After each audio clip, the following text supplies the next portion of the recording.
शिजा, क्या सोचती रहती हो तुम्हारे लोग? कुछ नहीं, बस वो हानिया के बारे में सोच रही थी। वैसे हारिस भाई पर तो हैरत है मुझे। उनके लिए तो हानिया कल से गुम है ना, और उन्हें एक फोन करना तक नसीब नहीं हुआ। मैंने कहा ना, वो बदल गए। पहली बेटी उनकी वजह से मर गई, दूसरी उनके लिए गुम हो गई, और तीसरी की तो शक्ल भी देखना गवारा नहीं करते हो। तुम अपना दिल नहीं खराब करो। अब ऐसा भी नहीं है कि वो सुकून से बैठे होंगे, ढूंढ रहे होंगे वो भी। अल्लाह जाने परेशान हो रहे होंगे या शुक्राने की नफिल अदा कर रहे होंगे। अच्छा छोड़ो, तुम ये बताओ कि वो हिना आपा या बिलाल भाई में से किसी की कॉल तो नहीं आई? मुझे तो तजस्सुस हो रहा है, पता नहीं क्या हो रहा होगा वहाँ पर। हाँ, वो बिलाल भाई का मैसेज आया था और कह रहे थे हालात कंट्रोल में है वहाँ। वैसे अम्मी और आपा तो बहुत तैयारी से गई थी।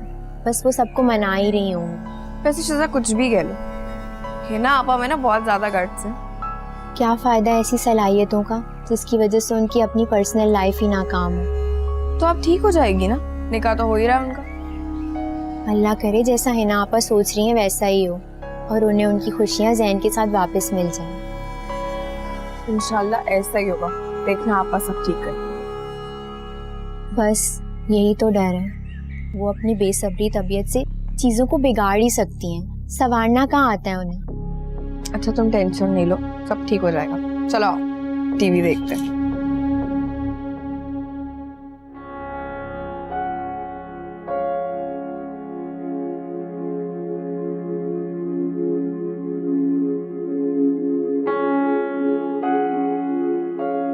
मैं तुम्हें पूरे घर में ढूंढ रहा हूँ और तुम यहाँ बैठी हो।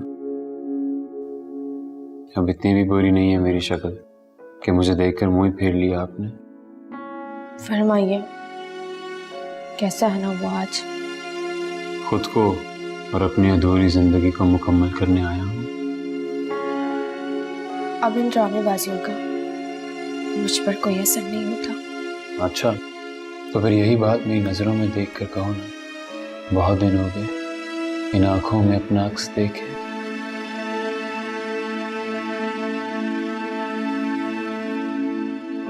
साफ साफ कहें, क्यों आए आप लोग?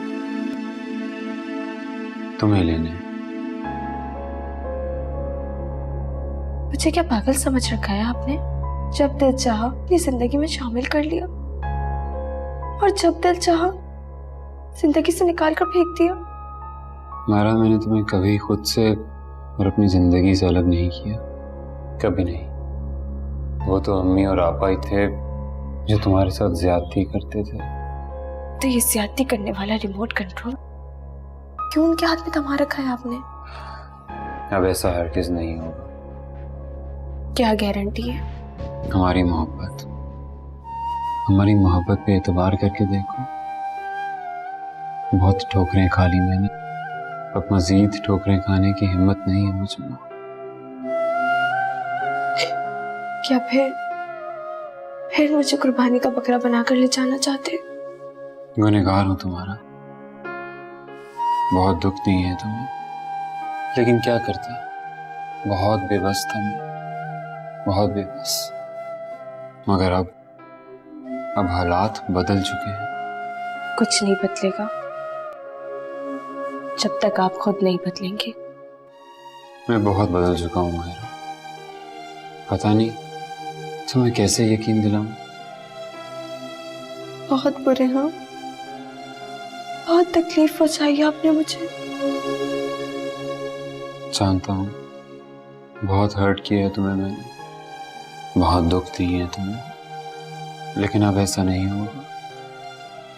मैं हर जगह तुम्हारा साथ दूंगा, कभी तुम्हें अकेला नहीं छोड़ूंगा, कभी नहीं।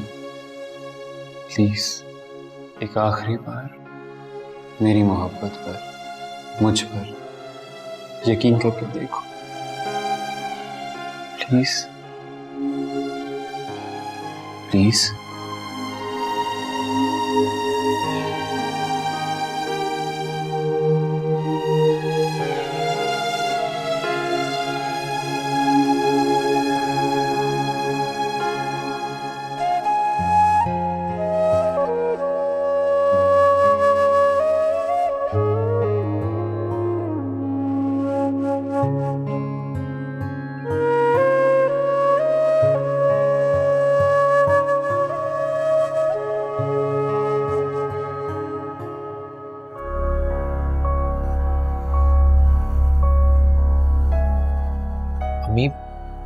अम्मी क्या हो गया, क्यों परेशान हो रही हैं? अरे बेटा भेज तो दिया मैंने उसको जबरदस्ती उन लोगों के साथ, लेकिन दिल सख्त परेशान है। एक लम्हे को सुकून नहीं मिल रहा है मुझे। पता नहीं वो लोग क्या सलूक करेंगे मेरी बच्ची के साथ। अम्मी क्यों बदगुमानियां पाल रही हैं आप? अब वो समझाए ना आप अम्मी को। अरे ये क्या समझाएंगे, ये तो खुद अपनी बहन की बातों में आ गए इस दफा। आलिया बेगम क्यों वहम कर रही हैं आप जैसे समझते नहीं ना अपनी बहन और भांजी के मिजाज को। अरे भाई 2-4 दिन में हिना का तो निकाह होने वाला है। रही जरमीना, अब तो उनमें खासा चेंज आ गया है। जी जी, इंसान की फितरत कभी नहीं बदलती। अम्मी इंशाल्लाह इस दफा ऐसा कुछ नहीं होगा, और अगर हुआ भी ना तो मैं हूं यहाँ पे, मैं सब देख लूंगा। अच्छा बस तुम तो रहने ही दो। आतिफ बेटा कोई फायदा नहीं है, जब तक मायरा इन्हें नहीं समझाएगी ना इनकी समझ में नहीं आएगा।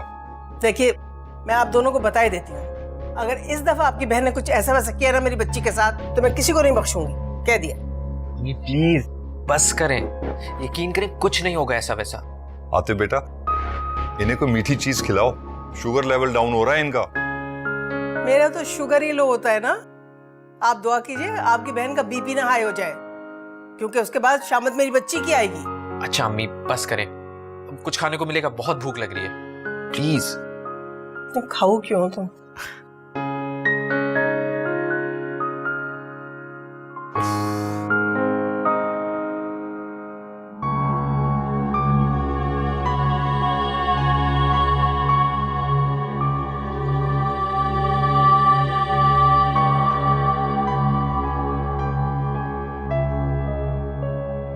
तुम्हारे अंकल और हारिस अभी तक वापस नहीं आए? नहीं आनी तक नहीं आए। तुमने इतनी टेंशन क्यों ली हुई है हानिया की?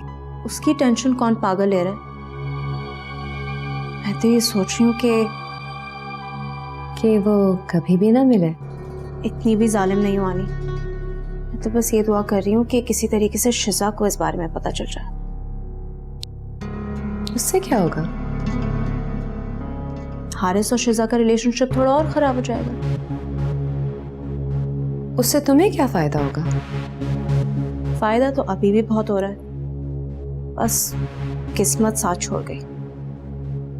वैसे रमला, तुमने नोटिस किया है जब भी तुम हारिस के करीब आने लगती हो कोई ना कोई बात ऐसी जरूर हो जाती है जिससे उसकी तवज्जो तुमसे हट जाती है। तो क्या हुआ? आखिर कब तक होगा ऐसा? लगता है कोई लंबी प्लानिंग की हुई है तुमने। वो तो मैं आपको वक्त पड़ने पर बताऊंगी। आई थिंक मैं हारिस को फोन करके जरा सिचुएशन तो मालूम करूं क्या है।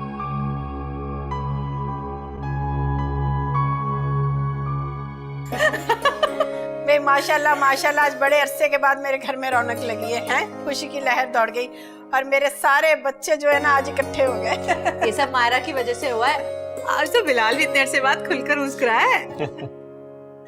अरे भी दुआ करो कि शिजा का मसला भी हल हो जाए। अम्मी आप मेरी टेंशन मत लें, आप हिना आपा के निकाह का प्रोग्राम सेट करें। हाँ वो भाई वकील साहब से मैंने कह दिया था कि जब मैं निकाह का जोड़ा पसंद करने आऊंगी ना तो मायरा को साथ लेकर आऊंगी। भाई इकलौती भाभी है मेरी। नहीं आपा, आप दोनों जाए, मेरा जाना मुनासिब नहीं है। अरे मायरा चली जाओ, आपा को आजकल देखो तुम पे कितना प्यार आ रहा है। चुप करो। ए ना, मायरा के आने की खुशी में अपने हाथ से जरदाई बना के खिला दे। तो बड़ा अरसा हो गया, ढंग का मीठा भी नहीं खाया। हाँ सही है, ठीक है। अरे अम्मी, जर्दा फिर किसी और दिन पका लीजिएगा, आज मैं आप सबको बाहर खाने पे लेके चलता हूँ, ठीक है? अरे छोड़ना पड़े क्या, सारी बारात लेकर जाओगे? बस तुम दोनों मियाँ बीवी चले जाओ, क्यों है ना? हाँ ठीक है ठीक है ठीक है भाई, तुम दोनों मियाँ बीवी चले जाओ। मायरा मैं और शिजाना कपड़ों का काम समेट लेंगे। हाँ हाँ भी देखो ना, निकाह में भी तो वक्त थोड़ा सा रह गया। हाँ ना, चलो छोड़ो, चाय छोड़ो, भूख खत्म हो जाएगी, जाके खाना खाओ। इतनी प्यारी लग रही है, फिरोजी कलर इतना अच्छा लग रहा है इसमें। चले जाओ, मैं पर्स लेकर हमारे लिए खाना पैक करा के लाना। जी आपा। अच्छा मायरा, बाइक की चाबी भी लेती है। चाय अच्छी बनाई है इसने, दूध पत्ती। आपा मैं क्या पहनूं? देखो ये मुझ पर रंग कैसा लग रहा है, बहुत अच्छा। मैं तो अभी से उदास हो रही हूँ। किस लिए? आप चली जाएंगी ससुराल, मैं क्या करूंगी घर पर? तो तुमने कौन सी सारी जिंदगी इस घर में बैठना है? मम्मी को एक लड़का पसंद आ गया तुम्हारे लिए, दुआ करो बात बन जाए। कौन है वो? कैसा दिखता है? लड़का तो बड़ा हैंडसम है। आतिफ को तो तुम जानती हो। आतिफ भाई? पागल भाई मत बोलो अब। मतलब मायरा भाभी को आप लोग इसलिए मना कर लेकर आए?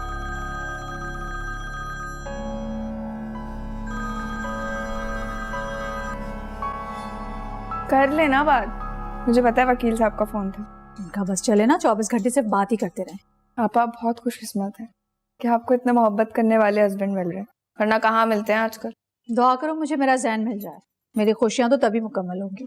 इंशाल्लाह मिल जाएगा वो, वकील साहब ने वादा किया है ना आपसे, इसीलिए तो शादी कर रही हूँ उनसे। बहुत अच्छे हैं वकील साहब, अल्लाह आप दोनों को एक साथ हमेशा खुश रखे। दोनों को नहीं, तीनों को, मुझे, जैन को और वकील साहब को। मेरा वही मतलब था। चलो चलो जल्दी करो। मुझे तो यकीन ही नहीं आ रहा। किस बात का? यही कि मैं अपने ससुराल वापस आ गई हूँ। क्या मतलब? मतलब ये कि सबका रवैया इतना बदल गया है कि मुझे तो यकीन ही नहीं आ रहा। क्या ये वही घर है? जब इंसान को अपनी गलतियों का एहसास हो जाता है तो इसमें ऐसे ही तब्दीली आती है। लेकिन कोई इंसान इतना कैसे बदल सकता है? अरे इंसान बदलने पे आए तो सर से लेके पांव तक बदल जाता है। मैं उस पॉइंट ऑफ व्यू से बात नहीं कर रही हूँ। अरे मुझे बिल्कुल पता है बेगम साहिबा कि आप किस पॉइंट ऑफ व्यू से बात कर रही हैं, लेकिन फिलहाल इस टॉपिक पर हम बाद में बात करेंगे।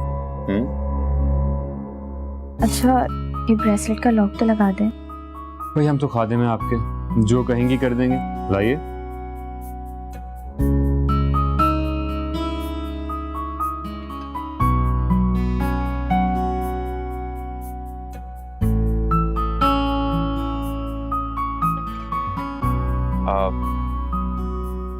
आपके लिए कचरे लाया था। आपको याद था? पहली दफा आपने फरमाइश की है, कैसे भूल सकता हूँ। वैसे अगर माइंड ना करो तो क्या मैं पहना दूँ?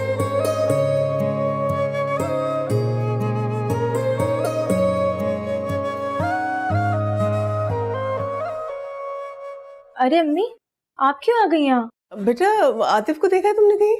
आतिफ वैसे क्या कहना है आपको? अरे बेटा तुम्हारे अब्बा बहुत देर से बुला रहे हैं उसको। अरे हाँ अम्मी, आप आतिफ भाई को बोलें कि अब्बू को लेने चले जाएं। वकील साहब के भी घर वाले आते ही होंगे। वो मुझे कहीं मिले तब ना। धनी कहाँ है? अम्मी हो सकता है आतिफ भाई बिलाल के साथ होंगे। आप एक काम करें, बाहर चेक कर लें, सहन में चेक कर लें, आप सहन में होंगे वो।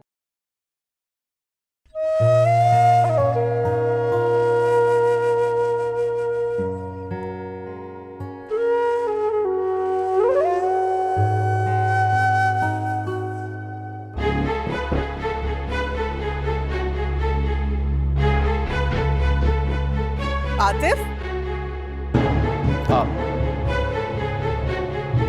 अम्मी आप यहाँ। ये फजूल हरकतें करने के बजाय घर जाओ, जाके अपने अब्बा को लेकर आओ। वो घर पे तैयार बैठे हैं, इंतजार कर रहे हैं तुम्हारा। जी अम्मी जी, मैं आप।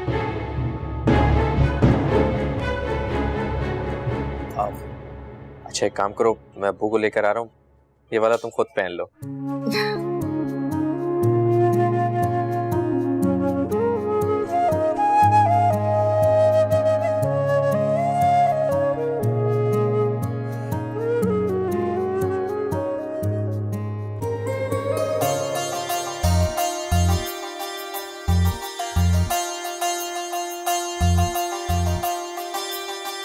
अम्मी ऐसी कोई बात नहीं है, आप खामखा परेशान हो रही हैं। तुमने हीरा की अदाएं नहीं देखी जो मैं देख के आ रही हूँ?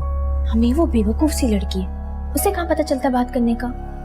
अच्छा जैसा भी है, तुम अपने ससुराल वालों को आतिफ से दूर ही रखना। अम्मी आतिफ भाई कोई बच्चे तो नहीं है, और मैं कुछ ऐसा नहीं कहूंगी जो उन्हें बुरा लगे। अच्छा ठीक है, मैं खुद आतिफ से बात करूंगी। आप भी कुछ ऐसी वैसी बात मत करिएगा प्लीज, जरा एहतियात से। अच्छा मैं पागल नहीं हूँ, मुझे पता है जवान बच्चों से कैसे बात की जाती है। अच्छा आप परेशान ना हो, अब हम बाहर चलते हैं, सारे मेहमान आ गए होंगे। हाँ बाहर भी चले जाएंगे। तुम मुझे ये बताओ, तुम्हारी बहू का रवैया कुछ बदला, ठीक ठाक हुआ कि नहीं हुआ? हाँ अम्मी, सब बहुत बदल गए, बहुत ख्याल रखते हैं मेरा। आप खामखा वहम कर रही हैं। अल्लाह खैर ही करे, इस बदलने के पीछे कोई ऐसी वैसी वजह नहीं। मम्मी कभी तो अच्छा सोच लिया करें। अच्छा, जितनी तुम्हारी उम्र नहीं है ना उससे ज्यादा मेरा तजुर्बा है, समझी ना। मायरा, मायरा अम्मी को लेकर आ जाओ, निकाह शुरू होने वाला है। आ जाओ। चलो। हिना बेटा, तुम्हें कबूल है? कबूल है। जीती रहो। यहाँ दस्तखत कर दो। अरे साइन करो ना बेटा। अभी घबराहट हो रही है। कोई बात नहीं बेटा, अल्लाह खैर करेगा, साइन करो। यहाँ पे यहाँ पे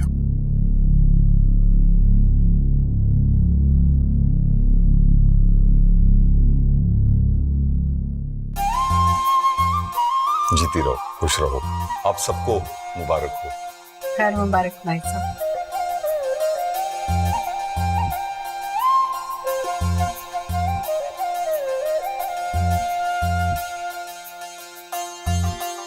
बहुत बहुत मुबारक हो। खैर मुबारक।